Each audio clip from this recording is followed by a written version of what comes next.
Start. I'm going to start with Dwyane Wade because he set the tone first defensively as well as offensively. And then he got his own guy going, LeBron James.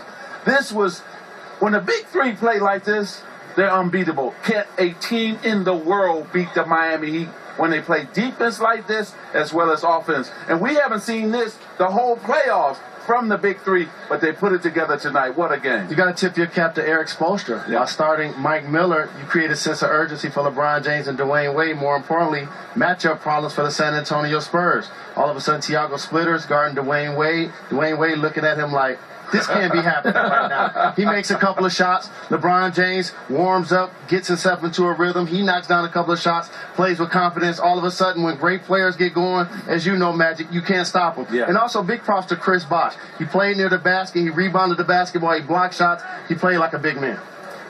Wade and LeBron, 8 steals together, 3 blocks. So active. 5 offensive rebounds, 65 points combined. Magic said it. When they're on like that, nobody's beating them. My question is, where was that Dwyane Wade? How does that suddenly show up for Game 4? Like, did he come back from Germany last night? Nobody's thought. It's unbelievable. We haven't seen him play like that in 2 years, since the 2011 finals against Dallas. And I thought Pop made a big mistake here, and here it was. He put DL on him at the beginning of the third quarter. Dwyane Wade's a competitor. I think he was insulted by that. I think he went into the mode, as I would say. I can't say the word normally, but you know what I mean. Well, let's talk about Dwyane Wade a little bit. I mean, one of the things that Dwyane Wade has said this, and we're going to go to Pop in a second, is he can't play that way for 4 quarters usually. Physically, hasn't been able to do it. But he did it tonight. We'll get back to it, but let's go to Gregg Popovich at the podium. Here on the right. Mike Monroe, San Antonio Express News. Pop, can you address the turnover issue tonight and also the offensive rebounding? I mean, the shot differential, 85 to 70. Well, the turnovers obviously hurt us. We can't give them over 20 points off turnovers. They're too good. In the middle, in the back. Coach Emilio Perez, Top Deportes. Tony Parker played 2 different halves. In the first half, he was so effective. What happened to him in the second half? It has something to do with the hamstring. Do you think he got hold or something like that? No, Miami did a great job on him. They doubled, they got it out of his hands, and other people had to play. But they did a good job defensively on him. So you think he's going to be effective in the next game with so much rest between the games? He's fine. In the back, Ramon. Why has Manu had trouble being so effective in this series? Who? Why has Manu been ineffective in this series? I don't know. If I knew that, I would have already fixed it. Do you think he can get back on track? I hope so. Ira, there's a camera in the back. Coach, is there always a sense with the Heat that there's another gear? Frank Vogel said it in the previous series that even when Miami's off, you can't sleep on them because they have that gear to kick it into. And, I mean, is that sort of the concern that even after a game like last time, you knew there was a lot more there? Well, when Bosh, Wade, and James score the way they did tonight and shoot it the way they did tonight, team's going to have a difficult time if you help them and shoot poorly from the free throw line as we did and give over 20 points on turnovers. It's not going to happen. When those guys play like that, you better be playing a more perfect game. You can't turn it over that many times. It's just not. It's a bad combo. Any other questions for Coach? The big 3 tonight, 85 points. I'm going to say 85 points is a lot of points. That's my expert opinion. See that 15 for Parker. He had 15 at halftime. No points in the second half for him, Jalen. Maybe the hamstring issue probably tightened up a little bit at the half. But this was all about the Miami Heat, led by their big 3. They play so much better when there's a sense of urgency. In particular, Dwyane Wade. He shows up in Game 7 versus the Indiana Pacers. He knows if they lose today, they're going to lose this series. He shows up big time. And LeBron James, a model of consistency, still gets you to 30 points, gets you 11 boards, blocks, steals, and again, Chris Bosh with a double-double when his team needed him the most. And even Ray Allen came off the bench and scored double figures. See, Jalen, what they did, they turned the role players back into role players.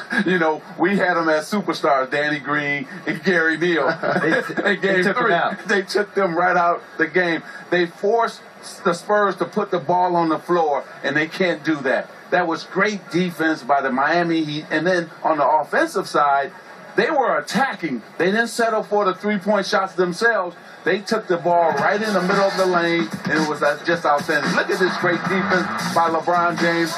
There, Mike Miller. Wow, who would have expected him blocking shots? And Jalen, you were right about Chris Bosh. He just owned that middle and shut it down and got Miami into transition.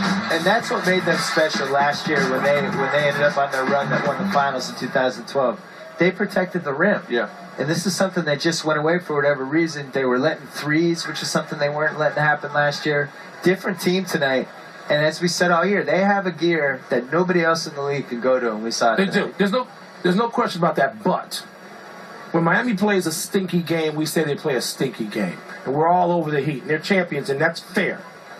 The San Antonio Spurs stunk in some spots tonight.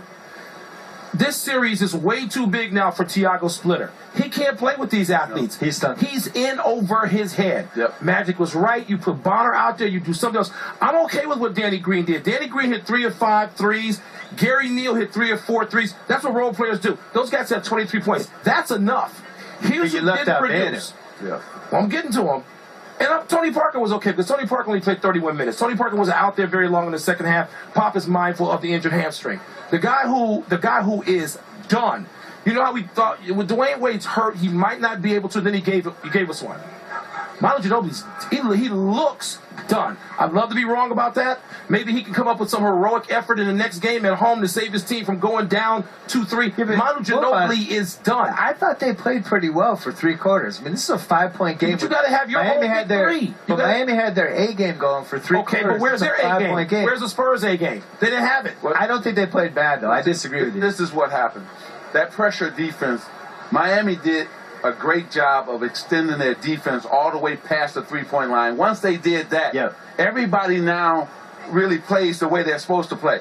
Danny Green now plays as a role player. Now you find out why he's been cut twice. Gary Neal plays the way he's supposed to play. Ginobili can't blow by anybody anymore. That's my point. See, he can't do it anymore. Then they're big three. Then they're big three and a big three. Miami played like Miami's supposed to, and San Antonio is done playing like the big 3 or 4 championships. If Manu Ginobili, if all he can give you is 1 for 5 in 20. I got to put glasses on. I'm getting old. I'm older than Ginobili. 26 minutes. If that's all Manu can give you, they're done, Bill. They're done. But it's all about they haven't counted on him all playoffs. But my point is, you can't beat Miami unless you've got all 3 of those guys playing effectively. You can't beat them. Pride and activity for the Miami Heat. There you go. They were quick with their hands. They were active with their feet. They paid attention to assignments. We're not going to let Danny Green just stand there and shoot threes. Or Neal. We're going to run them off the three-point line. Yep. And on the other end, we're going to attack. See, we showed a lot of footage about them allowing LeBron James to shoot and giving them space. The same with Dwyane Wade. But here's the problem with giving a great player space. He can take up that space and create some steam to the point where now he can put you on your heels and attack you. And that's what LeBron James was able to do. A couple of rhythm jump shots. And obviously when they're playing defense, they're as good as it gets. Well, speaking of that defense, Miami Heat has 7 blocks. They made the Spurs turn over 19 times. Then they held them over under 50% shooting. When the Heat play like this, they're unbeatable. They're going to beat the Spurs again Sunday if they play like this. I picked the Miami Heat to win in 6, and I think they're pretty good. I have 2 ads. One, this was a 5-point game. LeBron went out of the lineup. I think it was 86-79. Wade scored 3 straight times. He took over the game. He changed the course of the game, and that was it. I don't agree with how San Antonio defended them. I didn't like how they were playing 2 bigs. I don't totally understand why he was playing Diao and Duncan at the same time. I would have put Danny Green on Wade. Wade was feeling good. I would have tried to take him out. You know what? Can't nobody... Once a superstar gets into rhythm... But don't put Boris Diaw on him. It doesn't matter. See, they don't have great individual defensive players. They have a great team defense. Right. The Spurs can't really match up one-on-one against the Miami Heat. Pieces in one big chess game. Eric Spoelstra played very good chess against Gregg Popovich.